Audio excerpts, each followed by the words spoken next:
기독교 사상의 첫 번째 특징은 개인주의에 있다. 예수는 부족과 민족을 위한 고대 도시국가의 종교에 반대하고 그 자리에 신 앞에 홀로 선 개인을 세웠다. 예수의 가르침 안에서는 믿음을 가졌는지 안 가졌는지, 도덕적인지 아닌지의 여부는 모두 신과 나 사이에 단 둘만의 비즈니스다. 예수는 바로 이 같은 사상을 가르치다가 주류 유태인들의 증오를 사서 십자가에 매달려 죽었다. 예수가 가르친 기독교의 근본 정신, 즉 신 앞에 홀로 선 개인이라는 사상은 항상 교회의 탄압을 받아왔다. 기독교의 역사는 신앙과 교회 시스템 사이의 긴장 및 갈등의 역사였다.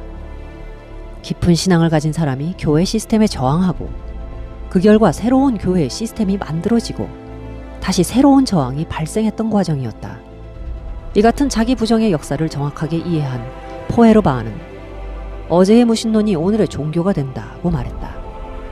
기독교의 근본 정신에 관하여 히에르케고르는 이렇게 말한다.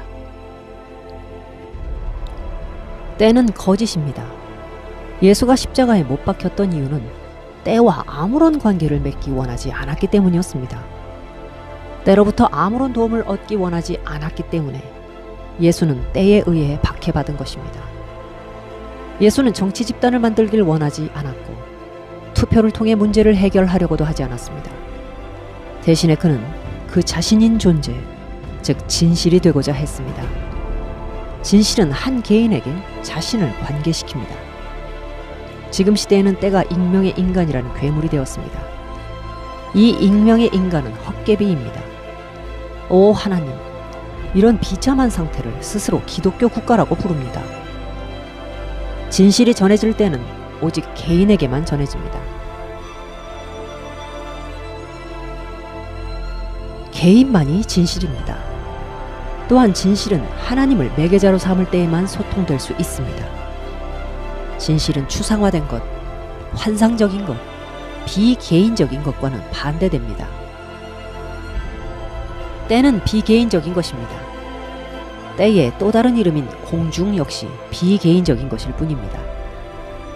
공중은 하나님을 매개자로 삼을 수 없기 때문입니다.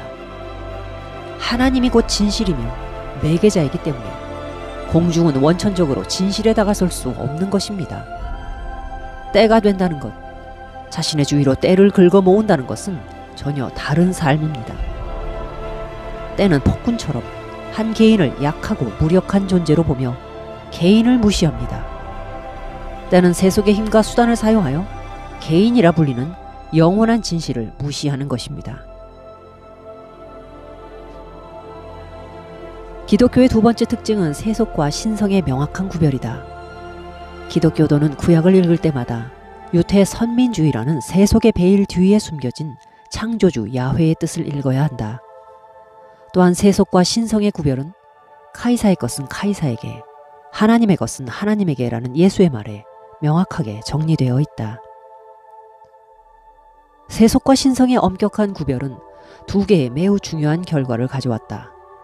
첫째, 세속의 빈부귀천과 상관없이 누구나 모든 사람이 진실에 접근할 수 있다고 보게 되었다. 심지어 예수는 가난하고 천한 사람이 오히려 진실에 가까울 수도 있다고 말했다. 이는 진실의 공유, 지식의 공유와 밀접한 연관이 있는 관점이다.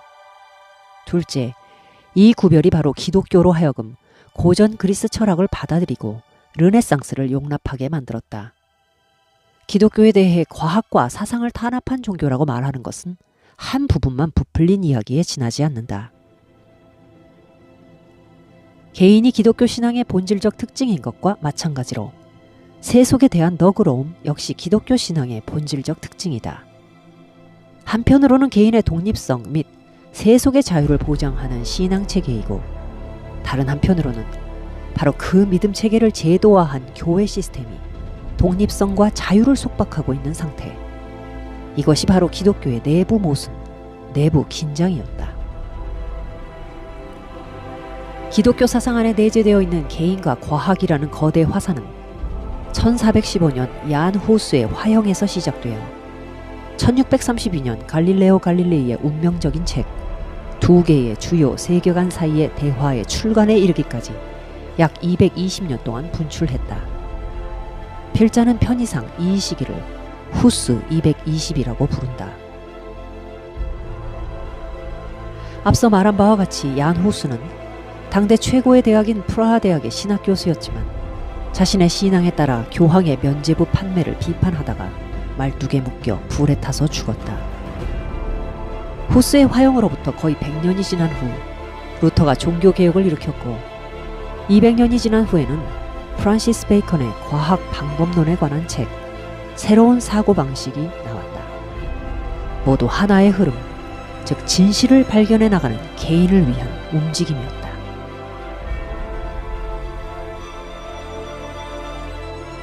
후스에서 갈릴레오에 이르는 위대한 자유혼들의 행적이 말해주듯 개인과 진실은 동시에 태어났다.